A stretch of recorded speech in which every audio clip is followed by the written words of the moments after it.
E aí, meus queridos, tudo bem com vocês? Para a gente dar continuidade no Careca Flix Investindo do Zero, hoje a gente vai dar uma olhada em como que a gente pode analisar um fundo imobiliário para reduzir nossos riscos e aumentar a nossa possibilidade de ganho ao longo do tempo. Dá o like, se inscreve no canal, dá aquela força no Instagram Careca Investidor e compartilha essa playlist com o coleguinha se ela tá te ajudando de alguma forma e você tá achando ela bacana, divulgue para que mais pessoas também possam adquirir esse conhecimento de investimento e talvez começar a investir. E lembrando que nada do que for dito aqui é uma recomendação de investimento.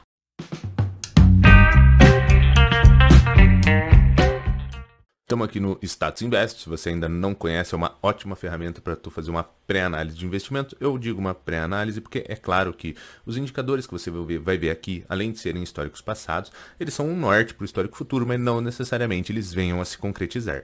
Então é apenas para a gente fazer uma pré-análise. E se você achar que faz sentido com base nas métricas e em tudo que você encontrou aqui, você precisa entrar no site do fundo, entender melhor sobre o fundo, entender melhor sobre os ativos e aí sim, depois disso tudo, se você achar que faz sentido, você efetuar seus investimentos. Então vamos pesquisar aqui pelo XPLG11. É claro que não é uma recomendação, é apenas para a gente utilizar algum fundo como um norte, beleza? Então, meus queridos, a primeira métrica que eu dou uma olhada é a questão do dividend yield, que é o quê? A parte do lucro dos aluguéis que é destinada para os cotistas do fundo imobiliário. Então aqui a gente está vendo um dividend yield de 8,10. Eu utilizo entre 7, 8 ou 9, depende do fundo, depende da qualidade do fundo, da solidez dele, mas algo em torno de 7, 8, 9 é um pouco mais atrativo. Em alguns momentos, como o que a gente está passando agora, você vai conseguir encontrar fundos que vão estar pagando 9, 10, 11 por conta do cenário econômico, onde a nossa taxa de juros está alta, e poucas pessoas estão com interesse em investir em renda variável, em fundos imobiliários e ações, e daí você consegue encontrar umas métricas mais interessantes do que em outros momentos. Mas é claro que, como eu falei para vocês, isso daqui é um lucro do passado, né? Um lucro dos aluguéis do passado. E a gente não pode se nortear como se ele fosse realmente ser concreto para o futuro, mas a gente consegue se munir de outras informações e talvez chegar em conclusões de que ele talvez se permaneça. A gente pode descer até aqui essa parte dos rendimentos, que mostram as datas mensais de rendimento e quanto que foi pago por cota. A gente consegue acompanhar que um valor de 0,68 centavos, 6664, ou seja, durante o ano de 22 e 21. E a gente consegue vir vendo aqui os outros anos e a gente consegue ver que a métrica não teve uma distorção, uma baixa diferença de valores. Então, a gente consegue visualizar aqui que ele ficou nessa casa aí de 0,54, 0,60, 0,68, praticamente por volta de desde novembro de 2018, ou seja, uma recorrência em pagamento e manutenção de dividendos de um histórico de tempo atrativo, concorda? 2019, 2020, 21 e 22, ou seja, durante 3 anos e meio, praticamente o fundo fez os pagamentos desses rendimentos e com um leve acréscimo, o que passaria um pouco mais de segurança se a gente for pensar por essa recorrência dos valores terem sido mantidos. O terceiro ponto que eu gosto de analisar é a parte do preço-valor patrimonial, que entra naquela questão do seguinte: quando ele está igual a 1, quer dizer que se o imóvel vale 100 mil, você está pagando 100 mil. Então, acima de 1, você estaria pagando mais do que o valor de patrimônio do imóvel, e abaixo de 1, você também estaria pagando um valor reduzido. Porém, essa métrica, ela não necessariamente é uma métrica positiva ou negativa se estiver acima ou abaixo de 1. Por quê?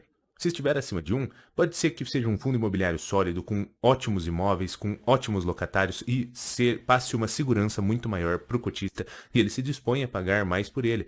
Por estar inferior a 1, não necessariamente ele está barato. Pode ser que seja um imóvel que está num segmento ruim, por exemplo, nesse processo de fechamento que nós passamos, segmentos de hotéis, de shoppings acabaram sendo impactados e daí quando você chega nessa situação, você pode ter um risco maior em determinado segmento, o que acaba trazendo esse preço de valor patrimonial com deságio, ou seja, sendo comercializado a um valor inferior. Então, não necessariamente ele ser maior ou menor que 1 pode ser positivo ou negativo. Você precisa unir com outras métricas, entender o segmento e ver como está funcionando todo esse processo. E isso daqui também é uma avaliação do passado, então não necessariamente os imóveis serão avaliados nessa proporção, pode ser uma avaliação para cima ou para baixo, o que mudaria também essa métrica. Porém, você consegue usar ela como um norteador quando você une com esses outros pontos de analisar como está o segmento e tudo mais, e ele pode te apresentar uma segurança em comprar um fundo imobiliário por um preço mais atrativo.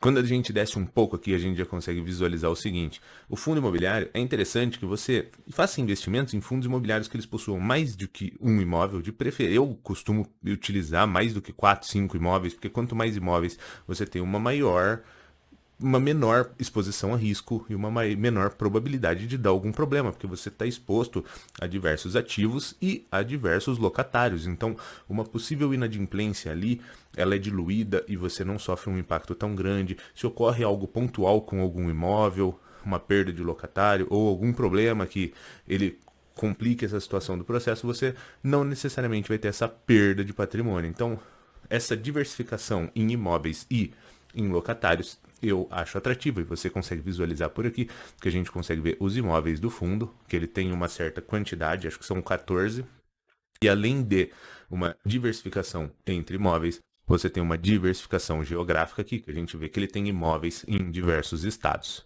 Outro ponto interessante que a gente consegue visualizar a questão de manutenção dos rendimentos é nessa parte de vencimentos de contratos. A gente consegue ver que 78% só vão vencer acima de 36 meses, o que passa uma certa segurança para o cotista, porque ele entende que se não houver um rompimento de contrato com geração de multa, tecnicamente teria 3 anos ainda para que os contratos sejam renovados. Então você teria uma tranquilidade nessa manutenção dos aluguéis, na lucratividade e nos recebimentos. E aqui do lado a gente consegue ver o indexador, que seriam o quê? São os índices de ajuste desses contratos de aluguéis. Então você consegue ver que 57% deles é corrigido pelo IPCA, que é uma métrica de inflação, 40% é corrigido pelo IGPM, que é uma outra métrica de inflação.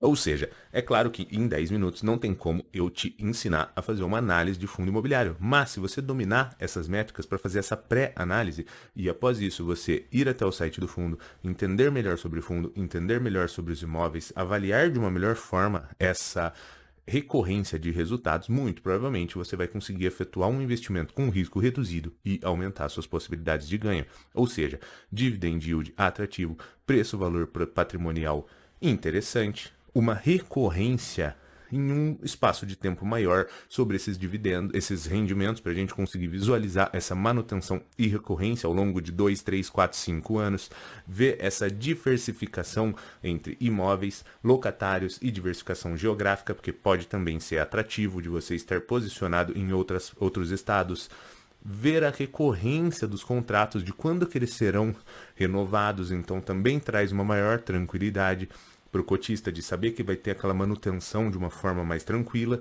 e os índices de correção à inflação, que são índices interessantes para correção do poder de compra que a inflação tirou ao longo do tempo.